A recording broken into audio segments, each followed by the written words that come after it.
కాంగ్రెస్ పార్టీలో చేరడంపై Jagtial MLA doctor Sanjay తొలిసారి స్పందించారు. జగిత్యాల నియోజకవర్గ అభివృద్ధి సీఎం రేవంత్ రెడ్డితోనే సాధ్యమని భావించి పార్టీలో చేరినట్లు తెలిపారు. జగిత్యాల పట్టణంలోని నూకపల్లి డబుల్ బెడ్రూమ్ల మౌలిక వసతుల కోసం సీఎం రేవంత్ రెడ్డి 32 కోట్ల రూపాయలు నిధులు కేటాయించినట్లుగా పేర్కొన్నారు. ప్రజాస్వామ్యంలోని ప్రతిపక్ష పార్టీలకు అభివృద్ధిలో ప్రాధాన్యం ఉండదని అభిప్రాయపడ్డారు.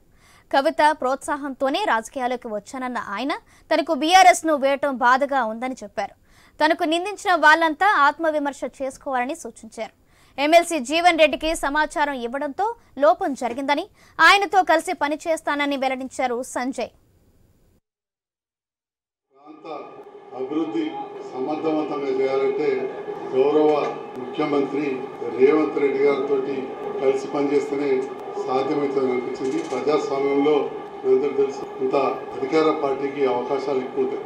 రెండవది, రేవంత్ రెడ్డి గారు కూడా అన్నమాట ప్రకారం రైతు రుణమాఫీ 31,000 కోట్లు తప్పకుండా చేస్తామని చెప్పి ఇప్పటికే వారు పూర్తి స్థాయిలో కసరత్తు ప్రారంభించారు. జగిత్యాల పట్టణంలో డబుల్ బెడ్రూమ్ ఇల్లు ఎక్కడా లేని విధంగా కట్టడం జరిగింది.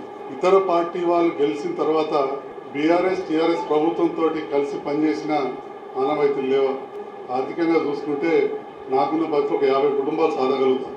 నా కుటుంబాన్ని సాధుకోవడానికి ఎక్కువ పోవాల్సిన అవసరం లేదు.